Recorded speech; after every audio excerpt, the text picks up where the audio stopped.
ملانے کے بعد جو انگلی اس کو موڑ کر کے قبلے کی طرف کرنا ہے، سمجھ رہے ہیں؟ اس کے بعد انگلی مڑی ہونی چاہیے، اور جب آپ ہتھیلی اور کندھے پر زور دیں گے تو پیچھے پیر کی انگلیوں پر بھی زور دیں گے۔ اس کے لیے آپ کو سجدہ تھوڑا لمبا کرنا پڑے گا۔ اب چونکہ چٹائی کا بھی اعتبار ہوتا ہے، اگلی صف کا آدمی ہے، تو ایسا تو نہیں اس کے دونوں پیروں کے بیچ میں اپنا سر لے جائیں گے، تو اس کا لحاظ کر کے آپ چھوٹا کر لیتے ہیں، مگر تنہا نماز پڑھیں گے تو صحیح سجدہ جب تھوڑا سا لمبا کریں گے تو پیچھے پیروں کی انگلیوں پہ زور دیں گے، دونوں ہتھیلیوں پہ زور دیں گے، اور یہ کیونی اٹھی ہوئی ہوگی۔ اگر یہ زمین میں سٹ گئی تو حدیث میں ہے کہ کتے کی طرح اپنے ہاتھ کو مت بچھاؤ۔ کتے سے تشبیہ دی ہے اس آدمی کو جو اپنی کہونی اور ہتھیلی کو سجدے میں رکھتا ہے، سمجھ لیجیے۔ اللہ کے نبی کتا کہیں گے اس شخص کو جو لاپرواہی میں کہیں گم ہے، اپنی دنیا میں نماز میں حاضر ہے اور اپنی کہونی بھی بچھائے ہوئے۔ لہذا ہتھیلی رکھنا ہے، کہونی اٹھی ہوئی رکھنا ہے، یہ صحیح سجدہ ہوگا۔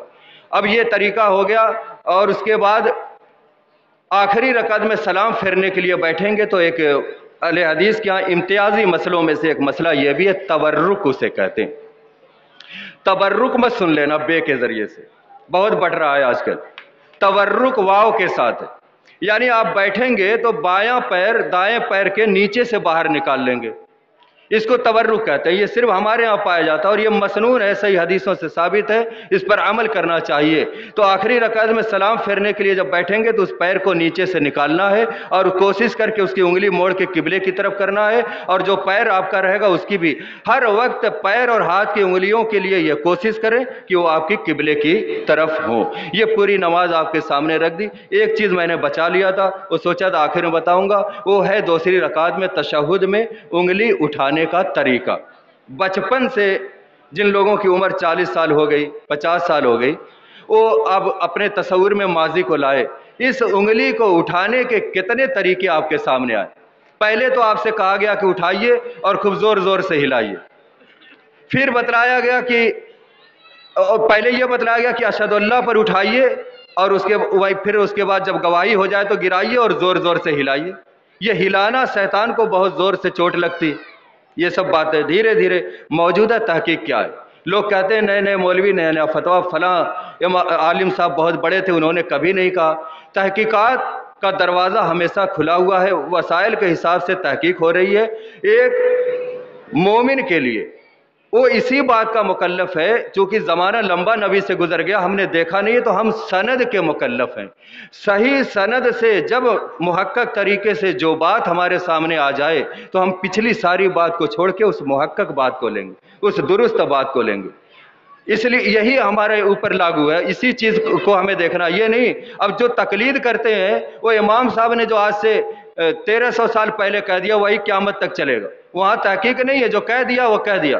تحقیق آپ کریں گے تو بہت سارے مسئلوں میں بیچ کے لوگوں نے گڑبڑ کی ہے اور اپنا چورن بیچا ہے کسی اور کے ڈبے میں، ان تمام فندوں سے نکال کر ہم علماء اہل حدیث لوگوں کو اس ساحراب پہ لاتے ہیں جو صاف شفاف ہوتی ہے، جو مراد رسول تک لوگوں کو پہنچاتی ہے۔ یہ ہماری کاوش اور محنت ہے، اس پر کوئی اجرت نہیں ہے، اس پر کوئی انعام نہیں۔ باقی لوگ تو جیبیں بھی ڈھیلی کراتے ہیں، مسافے تک بغیر پیسے کے کرنے کے لیے آمادہ نہیں ہوتے علماء، اور اپنے یہاں الحمدللہ برملا ہر اہل حدیث کے اسٹیج سے یہ گریبان عوام کے ہاتھ میں دے دیا جاتا ہے۔ اگر بغیر سند کے کوئی بات ہم آپ کو بتائیں تو یہ مولوی کا گریبان آپ کے ہاتھ میں ہے۔ کسی مسلک کا کوئی عالم دعویٰ ہے کہ اپنا گریبان کسی عوام کے ہاتھ میں کبھی دے نہیں سکتا، وہ سارے جھوٹے مسائل آپ کو بیان کرے گا اور آپ سے یہ حق چھین لے گا، کبھی مولانا سے سوال نہیں کر سکتے کہ یہ بات کہاں لکھی۔ یہ ہم علماء اہل حدیث کا ہے، یہ وتیرہ ہے کہ ہم آپ کے حوالے اپنے گریبان کو کرتے ہیں کہ بے سند بات ہو تو گریبان آپ کے ہاتھ میں ہے۔ اب آپ سمجھ سکتے ہیں کہ ہم کوشش کرتے ہیں خیر خواہی کی کہ سارے لوگ مراد رسول تک پہنچ جائیں، اور جس عمل پر جو اجر ہے حقیقت میں وہ اجر کے وہ مستحق ہو جائیں۔ تو یہ تورک کا ایک مسئلہ، اور تشہد میں انگلی کا جو صحیح طریقہ موجودہ محقق ہے وہ یہ ہے کہ جیسے ہی آپ آخری رکعت میں بیٹھیں گے یا دوسرے تشہد میں اتحیات شروع کریں گے، وہیں سے آپ انگلی اٹھا لیں گے۔ اب اس انگلی کے طریقوں میں دو، ایک تو یہ ہے کہ یہ آپ ایسے بیچ کی انگلی کو انگوٹھے کے سرے میں ایسے گول ہلکا بنا لیں۔ دوسرا طریقہ ہے کہ اس انگوٹھے کو بیچ والے انگلی پہ رکھ لیں اور یہ انگلی اٹھا لے، شروع سے آخر تک اٹھانا ہے اور بیچ میں کہیں کہیں ہلکے ہلکے حرکت دینا ہے۔ اب تک جو ہم بہت زور زور سے ہلاتے تھے اور یہ سمجھتے تھے کہ ہم شیطان کو لاٹھی مار رہے ہیں، اس کو چوٹ لگتی ہے، تمہاری اس انگلی سے تمہیں چوٹ نہیں لگے گی، شیطان کو کیا لگے؟ حقیقت کیا ہے وہ میں بتلاؤں کہ جب ہم یہ انگلی اٹھاتے ہیں تو یہ اللہ کی وحدانیت کا اعلان کا ایک طریقہ ہے۔ اس انگلی کو جب تک یہ اٹھی ہے، شیطان کو اتنی تکلیف ہوتی ہے کہ لاٹھیاں بھی کوئی مارے جتنا زخم لگے اس سے بھی زیادہ تکلیف ہوتی ہے، جب تک یہ گر نہ جائے کہ یہ جس توحید کو ٹھکرا کر میں آج رادہ درگاہ ہو گیا ہوں، یہ اسی توحید کی بات کر رہا ہے، یہ اللہ کو خوش کر رہا ہے۔ تو یہ اٹھی ہوئی انگلی اگر نہ بھی ہلے تو یہ لوہے سے زیادہ تیز شیطان کو لگتی ہے۔ اس اٹھی ہوئی انگلی سے اس کو تکلیف ہوتی کہ یہ تو اللہ کی وحدانیت کی بات کرتا ہے، یہ تو ایک اللہ کی بات کر رہا ہے، اور ایک اللہ کے در سے ہٹا کے لاکھوں خداؤں کے در پہ گرانا میرا مشن ہے، میرے مشن میں یہ انگلی آڑے آ رہی ہے، یہ تکلیف اس کو پہنچتی ہے، حصی تقریر اس کو پہنچتی ہے۔ ہم نے یہ سمجھ لیا کہ انگلی ہلا رہے ہیں اس کو چوٹ لگ رہی ہے، اب ہم خوب زور زور سے محنت کر رہے ہیں اس نہیں میرے بھائیوں، متحقق اور محقق اور مستند طریقہ یہ شروع سے سلام پھیرنے تک اپنی انگلی کو اٹھائیں گے اور بیچ میں کہیں کہیں اس کو حرکت دیں گے، حرکت بھی اشارے کی شکل میں ہو، بہت زور زور سے نہ۔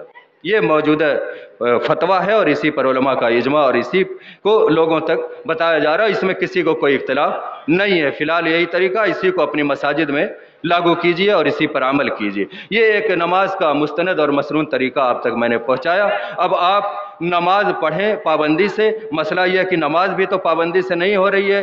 اب گھروں بھر کی دعوت ہو تو سارے لوگ جاتے ہیں دعوت کھانے، چاہے جس بھی شادی حال میں پروگرام ہو، بارش ہو، آدھی ہو، اور ٹیمپو ریزرو کر کے وہاں پہنچنا ہے، اور یہاں اذان ہوتی ہے تو اس میں بھی گھروں بھر کی دعوت ہے کہ سارے بالغ سے لے کے بڑے تک سب آئیں، اور بچوں کو بھی اس لیے لائیں کہ یہ کل مستقبل میں ان کو چونکہ سیکھ کر کے انہی کو مساجد کی زینت بننا ہے، ان کو بھی لے کر کے آئیں۔ سارے لوگوں کو اذان سن کے مسجد میں آنا تھا، اور اسی کو دعوت تامہ کہا گیا۔